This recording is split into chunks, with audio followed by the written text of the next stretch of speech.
আসসালামু আলাইকুম বন্ধুরা, সকাল সকাল ঘুম থেকে উঠেই সব কাটাকাটি ক্লিয়ার করে নিলাম। আজকে দুপুরে আমি কি রান্না করব সেগুলি কেটে নিলাম সুন্দর করে। আপনার এক বাটি এক ডিশ হলো পেঁয়াজ কুচি করে নিয়েছি, শৈল মাছ ভুনা করব বলে টমেটো দিয়ে। আর করে নিলাম মিষ্টি কুমড়া, কেটে নিলাম মিষ্টি কুমড়া ভাজি করব। এই তো আমার শৈল মাছ, আর হলো কালকের এক পিস ইলিশ মাছ ভাজা ছিল, সেইটার সাথে দিয়ে মাছটা টমেটো দিয়ে ভুনা করে ফেলবো পেঁয়াজ দিয়ে। সাথে দেওয়া হবে ধনিয়া পাতা, কাঁচামরিচ, আর হলে যে কিছু চাপা শুটকি নিয়েছি। এই শুটকিটা আমি খাবো হলো বেগুন, সাজনা, একদম ছোট ছোট গুড়ি গুড়ি আলু আর বড় আলু, এটা দিয়ে হলো আমি শুটকি রান্না করে খাবো, মিষ্টি কুমড়া ভাজি করে খাবো।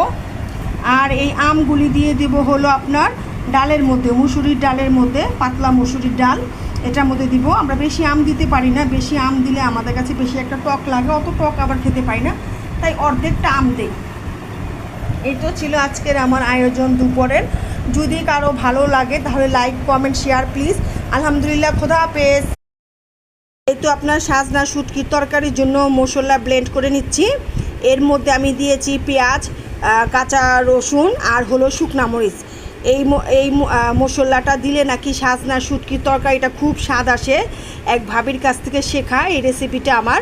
তো আজকে আমি নিজেও ট্রাই করে দেখব কেমন হয়, রান্নার পর আপনাদেরকে জানাবো আমার এই সাজনা শুটকি এই মশলাটা দেওয়ার পর কেমন হইল রান্নাটা। দেখবো মশলাটা আমি ব্লেন্ড করলাম, ঢাকনাটা উঠিয়ে দেখি কেমন হয়েছে আমার মশলাটা ব্লেন্ড করা। শুটকি যে রান্না করব ভাবির কাছ থেকে শেখা এই মশলা রেসিপি। সব মশলা দেব, সাথে এই মশলাটাও একটু দিলে নাকি আপনার শুটকি সাজনা তরকারিটা খুব স্বাদ আসে, তাই আজকে প্রথমবার ট্রাই করে দেখতেছি। হ্যালো, আসসালামু আলাইকুম বন্ধুরা। আজকে আমি রান্না করে ফেললাম হলো মিষ্টি কুমড়া ভাজি। বেশি করে পেঁয়াজ আর হলো তেল আর কাঁচামরিচ দুই ভাগ করে ফালি করে দিয়ে মিষ্টি কুমড়া ভাজিটা করে ফেললাম। আর করেছি হলো শৈল মাছ ভুনা, টমেটো পেঁয়াজ ধনে পাতা দিয়ে, আর সাথে এক পিস ইলিশ মাছও ছিল।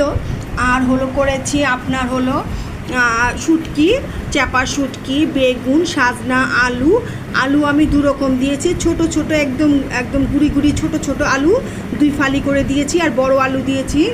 এটাও শুটকিটা রান্না করেছি। আপনাদেরকে যে মশলাটা দেখালাম, শুকনা মরিচ, আস্ত শুকনা মরিচ, হলো পেঁয়াজ আর রসুন দিয়ে ব্লেন্ডার করে শুকনা মরিচগুলি দেখেন আদা বাটা করে দিয়েছি।